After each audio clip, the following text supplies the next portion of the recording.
Hey, what's up you guys? Nick here. Today we're going to discuss the 5 tips to becoming a better photographer.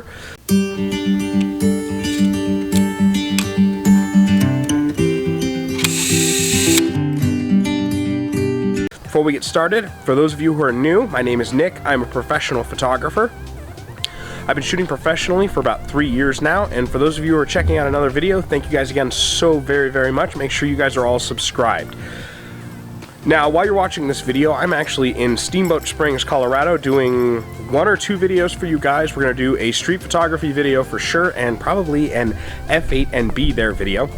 So keep an eye out for those, you guys.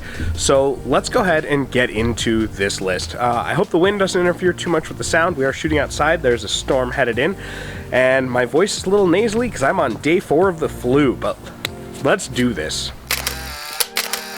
So number 5, and this one is extremely controversial, and I might get some flack for this, but copy other people's work. Hands down, absolutely. Copy other people's work. A lot of people get mad about that, and they say be original, all that other stuff, but how are you going to learn those techniques and those methods and get in the mindset of other photographers to grow your own art if you don't copy them? Now, I'm not saying blatantly rip them off and follow the trends on Instagram, Facebook, and Twitter. What I'm saying is, and I'm going to use my favorite author as an example, and that's Hunter S. Thompson.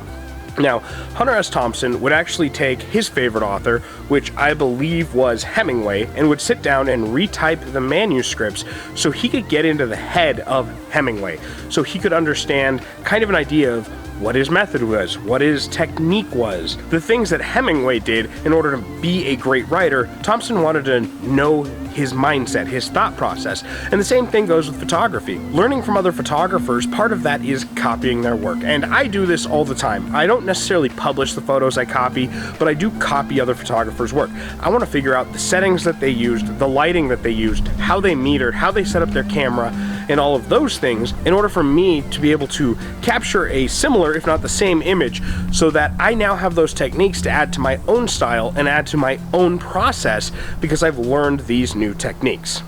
So number 5, copy other photographers.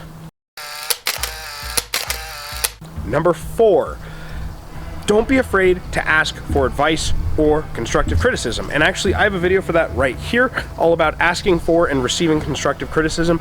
But it's extremely important that you are not afraid to ask for constructive criticism, and you're not afraid to receive constructive criticism.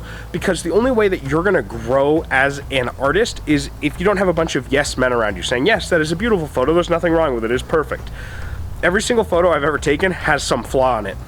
That's part of the artistic process, and it's actually extremely important to be able to post and ask for constructive criticism, and to take that constructive criticism and to build yourself into a better artist for doing so. So number 4 is not being afraid to take or receive constructive criticism. Number 3, your equipment doesn't matter. And again, that one is kind of controversial, but I know a lot of photographers that are like, well, I need a better camera before I can go out and start taking photos, or I need this lens before I can take these photos. That's not true. I did an entire video about shooting on a budget, which I will link right there, where I took a 15-year-old 6 megapixel camera and a $60 lens I got off of Amazon and took these photos. That's Ariana, and another one of Ariana, and another one of Ariana.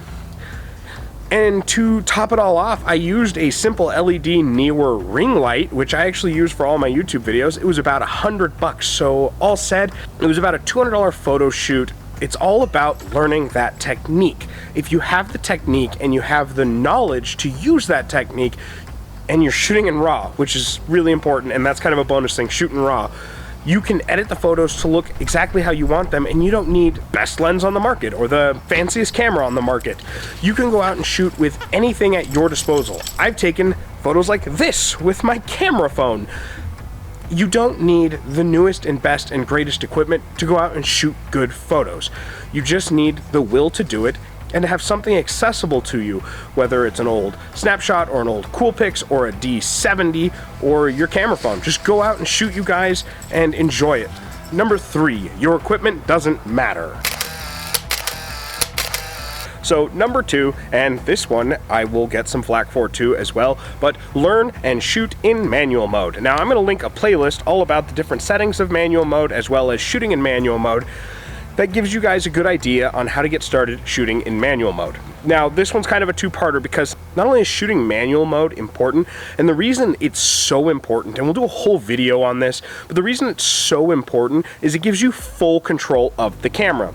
90% of the time, what the camera deems is the exposure I need is not the exposure that I want as a photographer, especially when you're doing artistic shoots, silhouettes, you're working in the golden hour. There's so many reasons to not use anything other than manual mode. Now, I see a lot of people on the forums and on the Facebook pages, and they're like, people only use manual mode to look pro. There's a reason the pros use manual mode. When you're doing studio work, the other modes don't work for you if you're using strobes, because they are metering for the light available at that time. As soon as you take that snapshot, you're going to be either extremely underexposed or extremely overexposed. You have to use manual mode in those regards. If you're doing more artistic shoots, or you're doing backlighting, or you're doing front lighting, or you're doing golden hour, you're doing silhouettes, those are all areas where manual mode is almost a necessity. But the other part to that is to know when to use the other modes on your camera. You have shutter speed and aperture priority, and there's another priority that I've never used, but it's important to know when those modes are appropriate. So if you're when I do sports photography, which isn't very often,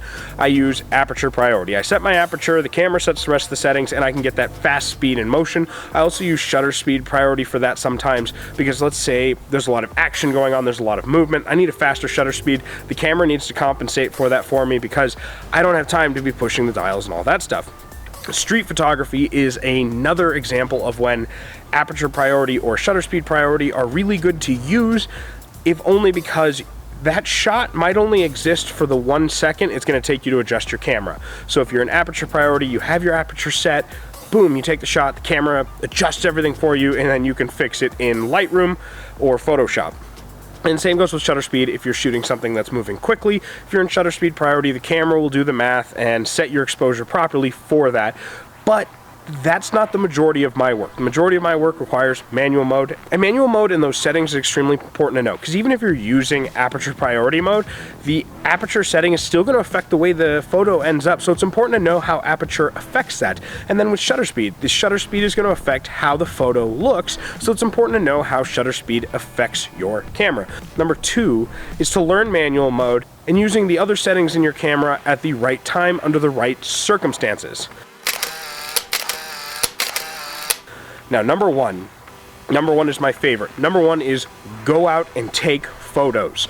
I know a lot of people get bogged down in the learning side of things. They'll want to read everything they can, they want to watch every single YouTube video, and they just never actually go out and shoot.